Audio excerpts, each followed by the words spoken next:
tenemos el honor de tener al maestro Denis Arcand, el cual va a ser uno de los tributados. Nos acompaña la productora de la película Denise Roberts y nuestro director Alonso Aguilar Castillo. Welcome everybody to a press conference of the tribute of Master Denis Arcand. With us is Denise Roberts, the producer of the film, and of course Alonso Aguilar Castillo, our film festival director, who is going to talk. Thank you, Kika. Well, welcome to everyone. This is the first, well, one of the first press activities, and we couldn't begin in a higher level or honor because it's such an amazing experience to have Denis Arcand at this festival. It really translates the type of bet this festival is doing, just bringing a bridge between Mexico, US, and Canada. And we cannot begin in a better place than bringing one of the masters of Canadian cinema, from Quebec cinema as well. Denise, thank you very much for being here. Denis, thank you as well. It's such an honor. It's a pleasure to be here, honestly. Well, first of all, you arrived yesterday. How do you see this beautiful place? It's a festival in its third edition, but we were happy to bring you from cold Quebec to sunny Los Cabos. Yeah, the weather is it's amazing compared to what it is at home right now. And we walked around the city all yesterday, and it was lovely and perfect. So I'm waiting to do some diving tomorrow, so to have a complete experience. Perfect. Well, this is, as you noticed, this is a short festival, a very boutique type of festival. We would hope to screen so many amazing films of your filmography, but we had the horrible task of picking just two. I would love to begin with the one that really caught me first and foremost, the Barbaric Invasions. Such an amazing project. It won everything that can be won. But tell us, please, let us revisit the Barbaric Invasions. How do you see that project now, so many years after it? It was certainly the most popular of all the films I've made. It went, as you said, around the world. It was a funny thing because the origin of the project was happened as an inspiration 10 years earlier than the actual making of the film. And I knew that I wanted to make a film about an old professor who was dying, basically. And most producers that I was talking to were not at that time very enthusiastic about it because they thought it was a very depressing subject and that nobody would come and see such a film. Until I had this idea 10 years later to do the same script with the characters I had established in a previous film called Decline of the American Empire, which was shot 20 years earlier. So as soon as I mixed these two ideas, my idea of someone waiting for death and these characters, it made the film sort of ambivalent. It was a sad story, but then at the same time a heartwarming story, and it was even funny at times in some aspects and stuff like that. So it became the success it was, but originally nobody believed in it, as is the case for a lot of films. As is the case for a lot of films. It's just an amazing film. It's one of my personal favorites. It's such an honor to screen it, and an amazing performances also, right? I think working with those actors. Did you work with them again afterwards? No, I don't think so. I'm looking forward to it, but in my last film, the one that you will be screening also, An Eye for Beauty, it was basically all with younger people. The subject is about younger people, so I could use them. Eventually, I might use them again whenever I make another film. Fantastic. You started your career in 1970, No, much earlier than that. Much earlier than that. 1961, I think. So it tells you how old I am. How do you think your approach to cinema has changed ever since? Do you think the voice is the same, but the style and everything, you really have such a vast filmography. Many things have changed, I think. Well, I don't know. I could not answer this question honestly. I think this is the job of the critics or the people who teach cinema or something like that. They can look at what you do and see an arc, see an evolution or something like that. I'm not seeing myself from afar, I have no perspective on what I do. I have sometimes I have a project, I work on this project, and to me, the whole universe revolves around this project. Not the film that I did before, or not the film that I will make eventually later. This is the project, and I'm sort of engulfed in it. That's all I see, and I'm trying to, do it as best as I can, and that's about it. I have no idea. I mean, what I know is that even at this very old age that I'm at, I'm still as enthusiastic and I'm having as much fun on the set or in the editing room as I had when I was 20. Honestly, there's absolutely no difference. The level of my energy is a little lower in the sense that I am more tired at night. And I don't go out with actresses until 4 o'clock in the morning. I have to go to bed and sleep in order to be able to work the next day. But apart from that, it's the same enthusiasm, it's the same feeling, the same fun that I have with everybody, the actors, the cameraman and the camera woman, that is my last film, but I mean with the technical crew and so on. So to me, it's just a joy to be able to work, and I consider myself so lucky to have been able to spend my whole life doing only what I like, which is doing films. But as far as perspective and seeing what changed from the beginning, I have no idea. I know that I'm a little more fluid as far as cinematic style is concerned, in the sense that if I have a scene, I know several solutions to that problem because I've seen it so many times before that, it might be a little easier technically or just stylistically. That's about it. Maybe I completely understand that, but maybe Denise has also a perspective because you see it from a distance and you've been producing partners since so long. Yes, absolutely. To me, when I watch his work, whether it was before I worked with him, and he's still working on other things, like right now he's directing an opera. He's also working on an installation with a very, very well-known Canadian artist called Adadana. He's someone who, expresses himself. He's inspired by the environment in which he is in. I remember him telling me about 20 years ago, he was asked by a lot of Hollywood producers to come and do work in Hollywood. And yet he says, what nourishes me is the culture I've been born in and in which I grew up with, and a culture that talks to me on a daily basis. So he says, I'd rather stay within what nourishes me than do other kind of projects. And I remember, I don't know if you remember, Hollywood offered you to do a film set in New York, in a bit of the slums of New York, with the ghettos. And he said, how can I talk about that? I don't live in a ghetto. I don't live in that kind of environment. So, and the films all through the films, I could tell you who those people are that are in the film. He's very influenced by the friends he has, the family he has, and it's his way of trying to show back. Like in Shakespeare, they say art is, you put a mirror in life.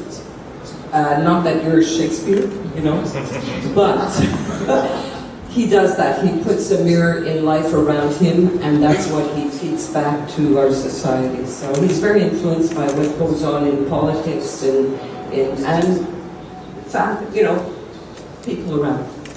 Well, on that note, for me, it becomes very interesting to see what were you reflecting in this amazing film, La Gente de la Bote. We just watched it a few time before Toronto, and I love it. I love that film. But it's such an interesting approach to high society, right? Or if you guys in Canada live as good as that, well, everyone, it's amazing. I mean, I was just jealous about how many pleasure activities they do every day. But tell me, what were you reflecting on this amazing movie? First, I would question your remark that this is about high society. It's not. It's about middle class in Canada. Okay, that's the middle class in Canada. Yes. Well, okay. And what you have to understand also is that, and this is my standard introduction to that film, Canada is the most peaceful country on earth. It's the exact opposite of Mexico. Canada never had a war.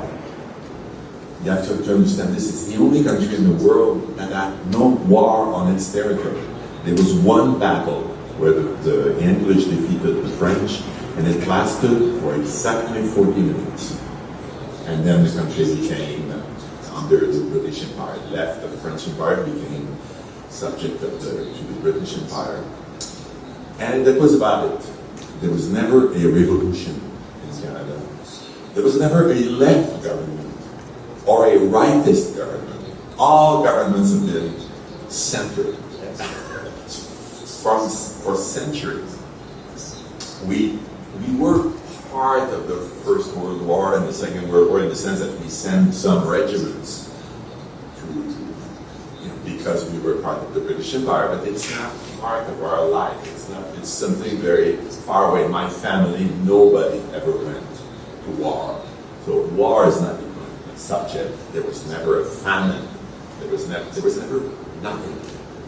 It snows, the snow melts, springs come, summer, and it snows again. So that's basically our story, which makes it for a very fabulous place to live, because it's very peaceful, there's no corruption, there's no firearm. I mean, I was in this shopping center downstairs yesterday, and I saw a policeman walk by with an automatic assault weapon. And as soon as I see that, I feel so foreign.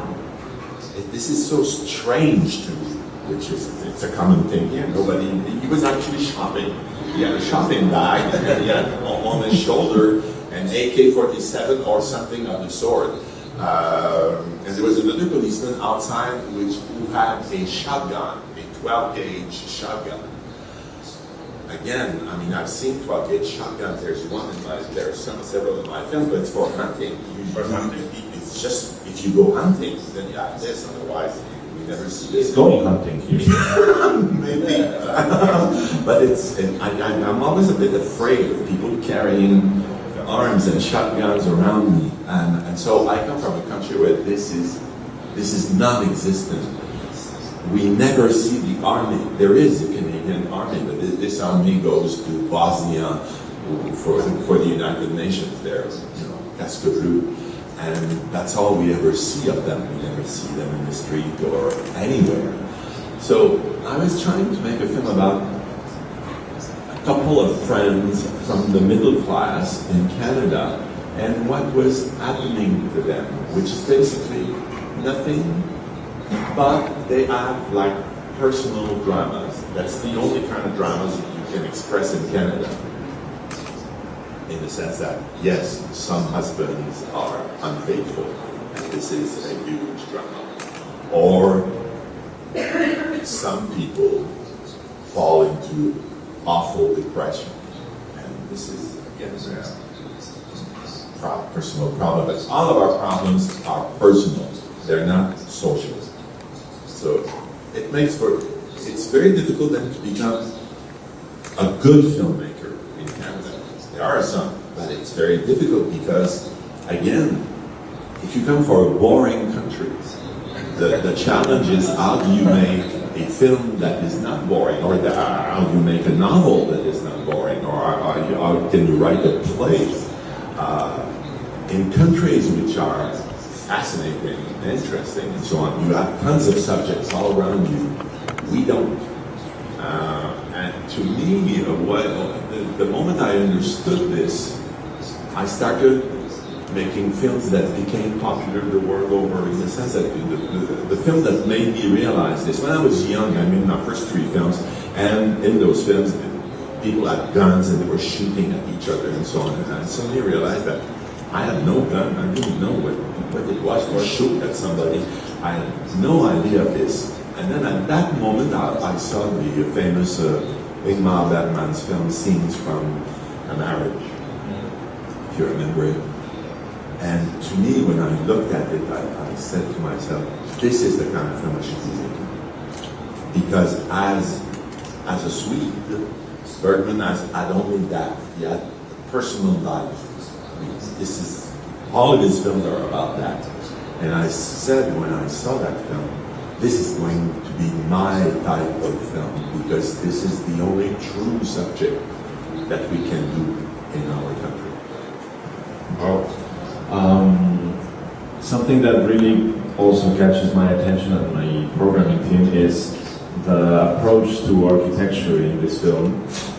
It's such a pleasure to see the film, because once again, for us, it doesn't look like middle class, I'm sorry, but that's because you see how colorful it is over here, it's how chaotic, beautiful, chaotic it is. But it's something that definitely inspired you, I believe, for this film, or you wanted to portray in a way. Can you tell us more about it, please? Yeah, first I decided that I was going to make a thing about an architect, because basically I didn't want to talk about myself, but then since it was a personal subject, I thought that I was looking at all sorts of jobs that people do, and I found that architecture was the closest to filmmaking. An architect is really close to a film director. It's the same kind of job. It's an artistic job where you have to, design something beautiful and meaningful and expressful, but yet at the same time it's very practical. You have a budget. It's not like writing a novel or painting a painting. You have a budget. You have a producer. You've got to deliver a project on a certain date. You are influenced by weather. You are influenced by tons of subjects. You are not alone. You're working with a crew. An architect is working with workers, with people like that. So to me, it was very similar. So as soon as I made that decision, I met architects, and my assumption I thought was true. And then I met these architects, and I met one in particular that I, became quite friendly with.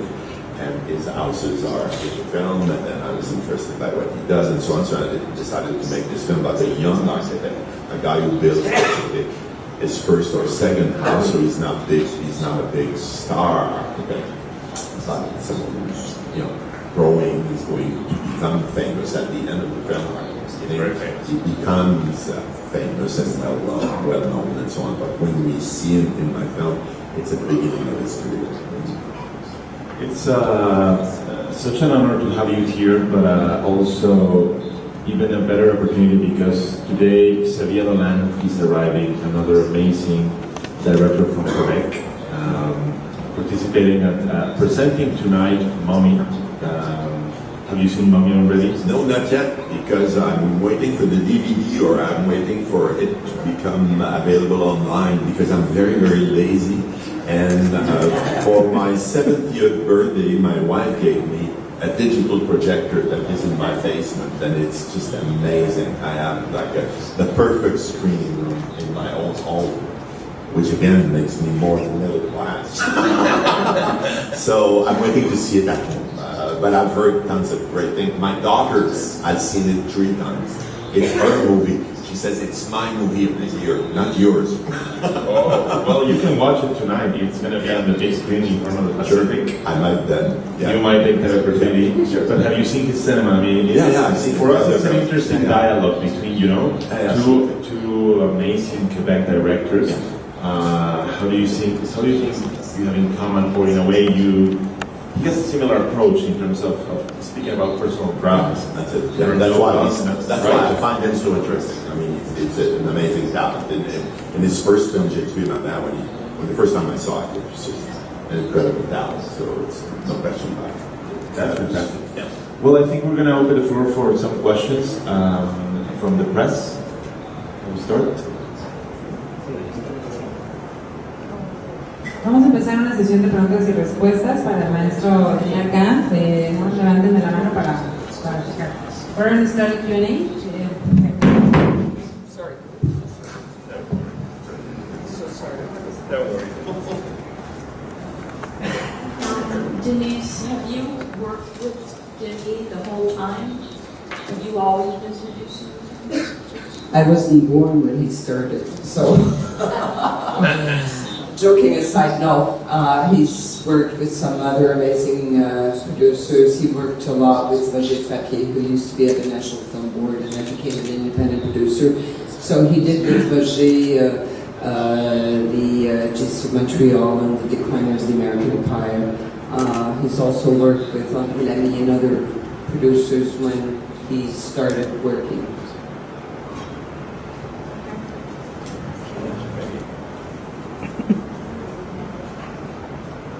This is Hector from Spain.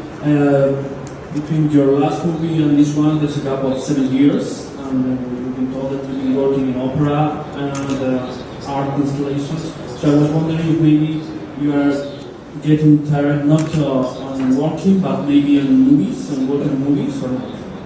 No, not at all. It's just that I'm a very, very slow worker, first. And also,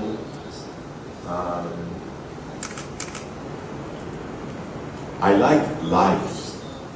I'm okay with living. I mean, movies are my job, it's my profession, but I don't, when I finish a movie, I don't need to start another project like the next day.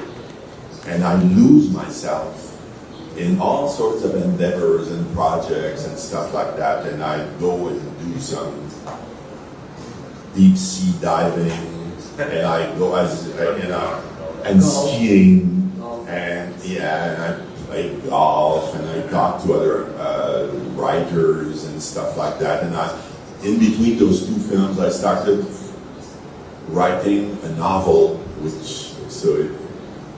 and it became published. It was published. So I wrote a novel, and then slowly I come back to movies. So I've always lived basically like that, in the sense that movies are not they are my life, but I can go away from them for a while and not feel guilty or feel the need to go back on the set right now because there's nothing else in my life. My life is very, very full of all sorts of things, which I find fascinating, and I wouldn't live any other way.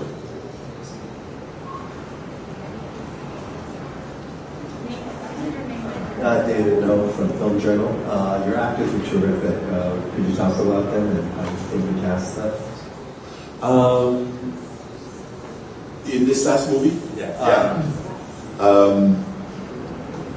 The main actor, who didn't show up, I know I'm going to give him hell as soon as I see him. He's probably cruising the good-looking actresses on the beaches. I just met at the tennis tournament in Montreal. He's a tennis player also, and we went to a tennis tournament. I saw him, and he was with a girlfriend who was an actress, and she wanted to talk to me, so she introduced him to me, and she ended up talking to my wife, and then I stayed with him, and then I thought he was like a nice looking, and he seemed to be a very nice person, so I asked him to come and do an audition, and I hired him, and I didn't see any other actors for that part, so we were just lucky to find each other at that tennis tournament. For the other actors, it's through auditions. I've been working with the same casting director for years, and since I'm not making movies with movie stars, if you're making a movie with movie stars, there are movie stars who come and they are responsible for the financing of the film. In my case, no one is responsible for the financing except myself, my producer, and us.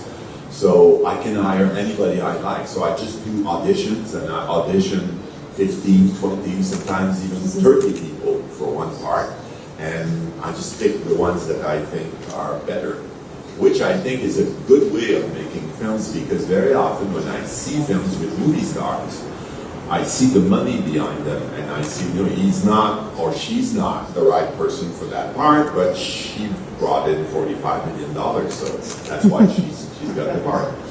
But those are, as you know, the limitations of filmmaking.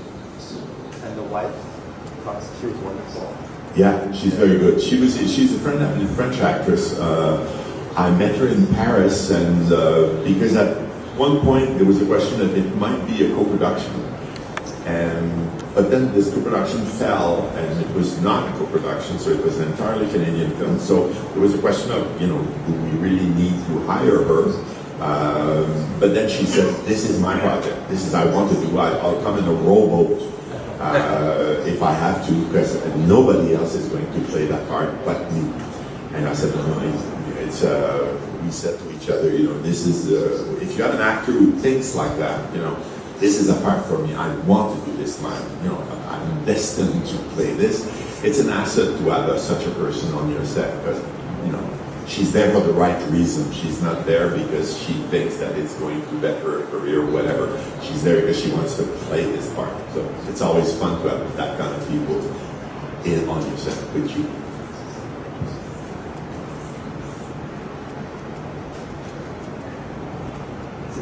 Hi, Angela Camora from CNN.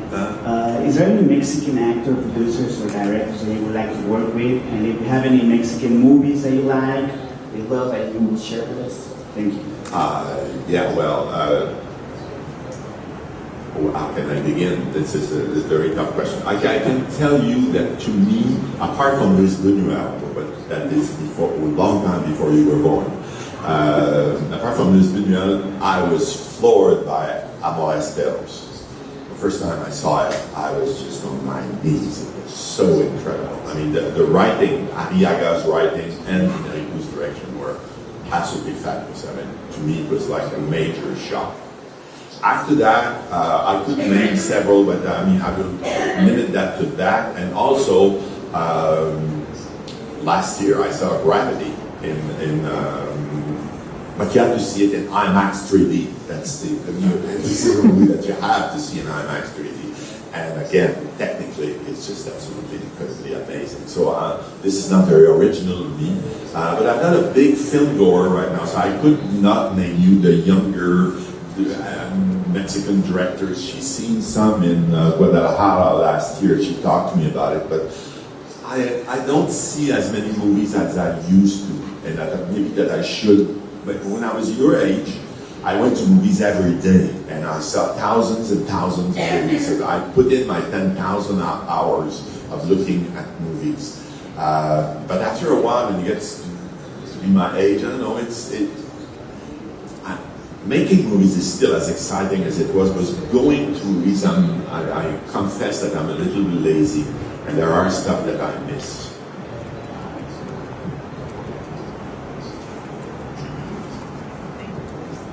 Hi, Erwin Torres from CineNT.com, from Denise.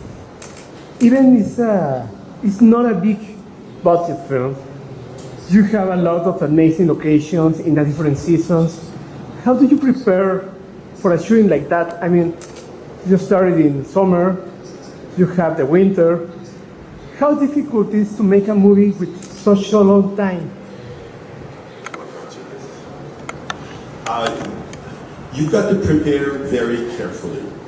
And Canadian filmmakers are extremely good at this, because we make movies with very tiny budget.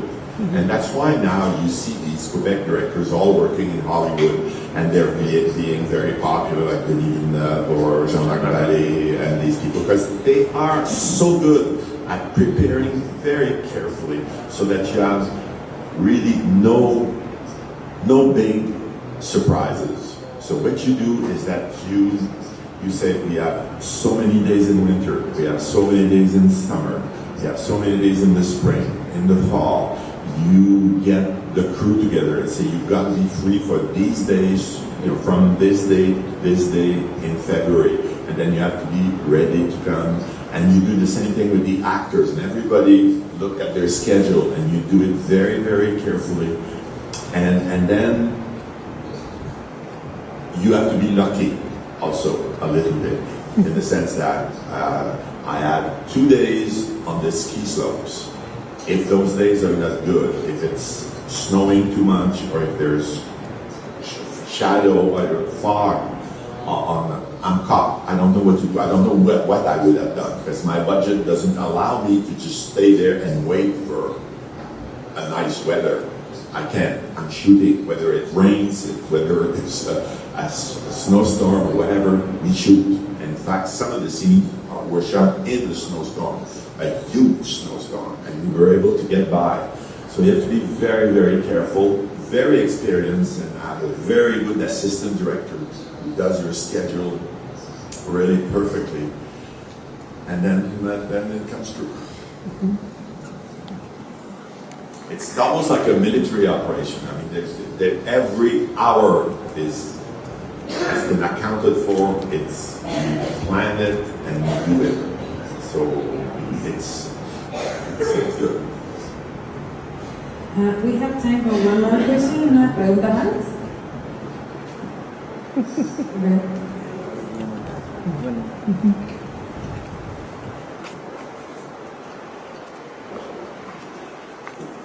Peter Rayner, NPR. Assuming that you don't need big production values, do you think there's a creative benefit to working on a shoestring budget? Yes, in the sense that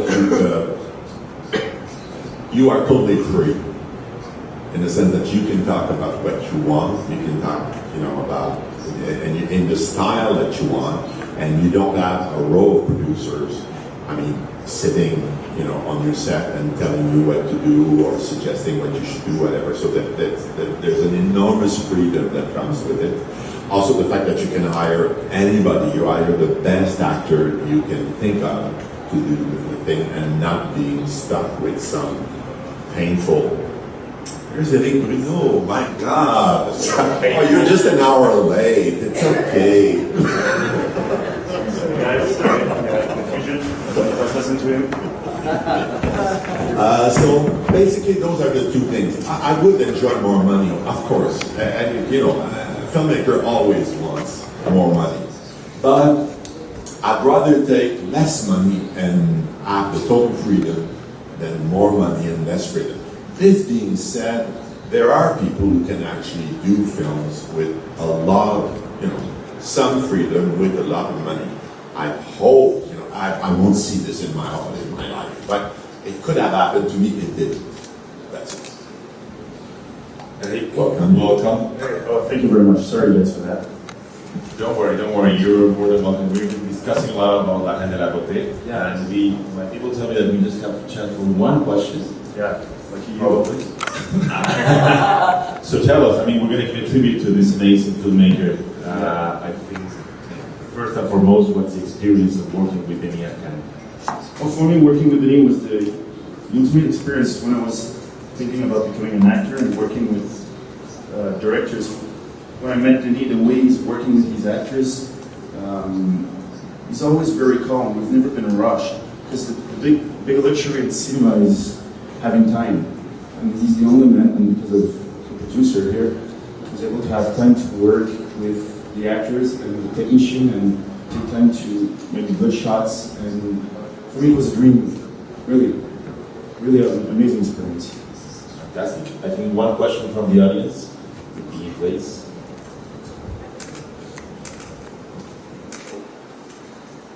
We were talking about earlier about Xavier Dolan, who's coming here, and you have worked with both of them, with Mr. Arcand and with Xavier Dolan. Could you tell us about the experience working with Dolan also? Xavier speaking to the actors while we're acting, actually. And he is a lot more, we do the blocking, and then there's something very precious about the moment when he says action and cut. This is a moment where he respects the actors, and well, I don't want to say that Xavier doesn't respect the actors, but he's always speaking to the actors while they're playing, so it's a big difference. The energy is not the same, and he's a lot more calm, but Xavier is also amazing. He's great, because he's an actor, so he knows how to talk to them, so he doesn't cut and try to get the emotion while they're acting. But then you would take the time to talk a little bit more, and then we do it again and again. But not that much, because he's doing like 2 or 3 takes, right? Yeah, something. At the most, 5. Yeah. At the most. But yeah, 2 great directors we have here in Montreal. You have to understand also that there are no real way of directing a movie. There's not one way of doing this. You can go from Fritz Lang, who actually killed his own wife, and people were mortally afraid of him, and rightly so, because he could kill you really in real life. And you can go to Jean Lenoir, who was the sweetest guy ever, who actually removed his hat after saying action out of respect for his own actors. He said, you don't keep your hat while actors are acting, which is the sweetest thing in the world. So there's no way. And both were great directors, I mean, with films, that are in every cinematheque in the world. So there you go. Actually, Denis is the sweetest.